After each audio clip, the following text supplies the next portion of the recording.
When I was 7 years old, my 10-year-old brother Jamie was kidnapped. Or so they say. The police claimed whoever had taken him were professional in doing so. That I had been incredibly lucky to have not been taken as well. They described the kidnapper in this way because no fingerprints were ever found in any of the furniture. My brother had never made a sound at the time, and most importantly, there was no sign of a break-in at all. None of the windows had been broken, the doors weren't busted, nothing. Several days before his disappearance, my father found a painting while rummaging around in the attic. He had been trying to find his old bass guitar after I asked him if he played any instruments. Turns out he used to play in a band with some of his friends and was a pretty decent player. His group was called Serrated Edge. Unfortunately, after an hour of searching, the guitar was never found, but the painting was. It had been placed against a wall and surrounded by boxes. My father had noticed the golden frame glinting as he walked around. The painting itself was magnificent when he lowered it down. It seemed to be in good condition despite being in the attic for so long. There was a house in the picture, a large grey house surrounded by grass. In the background a cliff could be seen, then a sudden drop which evened out to an ocean. It stretched on into the distance. Some birds could be seen above, circling the house.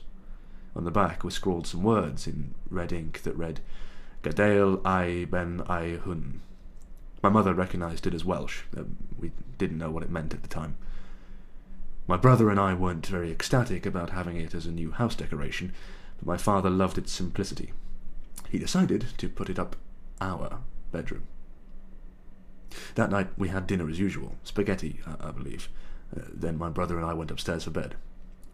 We both shared the same room. We were slightly afraid of the dark, so our door was left ajar most days, letting some of the light seep in. After getting changed into our pyjamas and joking around for a bit, we both settled down to sleep. It was around 2 a.m. when I awoke.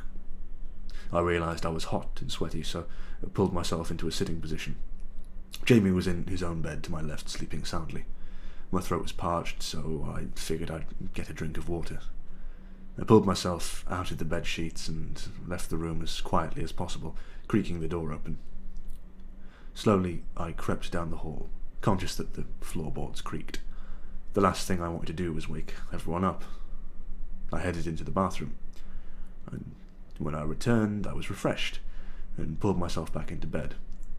I had pretty much stood my head under the tap and lapped up water like a cat, cupping it in my hands and splashing with my face as well. As I pulled myself back into bed, I noticed something odd about the painting on the wall. There seemed to be a black smudge to the right of the house, something I hadn't noticed earlier. Curiously, I pulled myself back to my feet and approached the painting, as I couldn't quite make it out properly in the dark. On closer inspection, I gathered that the smudge was some sort of man. It resembled a human, but it was completely black. It looked like it was standing stationary, looking outwards. Its head was cocked ever so slightly to one side. I considered waking Jamie to show him the mysterious figure, but decided he'd be cranky if I did so I'd wait until morning. I retreated to my bed. When morning arrived, the figure was gone, to my dismay. I told Jamie about the figure, but he didn't believe me. For the rest of the day, I watched the painting suspiciously, believing that it may appear again at any moment. It didn't. As my brother and I were climbing back into bed that night, I had forgotten about the figure. That is, until the same thing happened again. Just as before, I awoke in the early hours of the morning, soaked in sweat. This time I anticipated the figure's arrival and glanced at the painting straight away. I felt a twinge of fear. The smudge was there again. But it had moved, and it had doubled in size. It had adopted a new position, right in front of the house, a few meters away from the front door. Instead of going over for a closer inspection, I forced myself to go back to sleep, hoping with every fibre of my being that I was dreaming. That night, I fell asleep shaking in fear. The next day was uneventful. I avoided the painting for the most part, spending time in the living room downstairs watching TV. I mentioned the dark figure to my parents that day, and of course, they didn't believe me. "You were just dreaming, Harry, that's all," they told me. This was the last day I ever spent with my brother. That night I had awoken at a similar time again, around 2 a.m. I can't remember exactly what time. With dread and fear churning in my stomach, I reluctantly glanced at the painting. It was completely black. I remember physically shaking in terror, believing that if I made the slightest noise I would trigger something. Slowly I pulled myself out from under the bed sheets, crept over to the bedroom door, and ran to the bathroom, the floorboards creaking as I went, and locked myself inside. I figured I'd stay there until morning, then ask my father to put the painting back in the attic the next day. There was obviously something wrong with it. I just didn't know what. What happened next will stay with me for as long as I live. After several minutes of waiting in the bathroom, I heard the floorboards creak in the hall outside. At first, I thought my brother had woken up, disturbed by my footsteps running down the hall. The creaking was approaching the bathroom and stopped just outside the door. "Jamie?" I whispered. No response. I knew someone was standing right on the other side of the door. I just couldn't figure out what they were trying to do. Did they need to use the bathroom? "Mum?" I said. To this I heard a scratching sound on the other side of the door, as if someone was dragging their fingers across it. I backed away, terrified. After a moment, whoever it was walked away, their footsteps creaking their way towards my room. The next day I awoke in the bathtub to the sound of banging. It was my father. He was thumping the outside of the door with his fist. "Harry! Jamie! Are you in there?" he snapped. I answered it slowly, stiff from lying in such an uncomfortable position. Apparently this morning when my parents had awoken, they had found our room empty. My mum went downstairs to find us, and my dad looked around upstairs. "Is your brother in there with you?" he had asked when I opened the door. I shook my head, but he didn't believe me and pushed past, searching the room. It was only after another half hour of searching that my parents began to panic. The police were called round. Everyone was convinced someone had broken into the house and taken him in the night. The police believed I had locked myself in the bathroom to hide from the kidnapper out of fear. They questioned me relentlessly about whether I had seen his face, to which I couldn't answer. There was something else. On the outside of the bathroom door, there were 3 deep gouges, diagonal from top left to bottom right. The police believed they were caused by a knife repeatedly dragged across the surface. They claimed that the kidnapper had been trying to get to me as well, but had thankfully given in.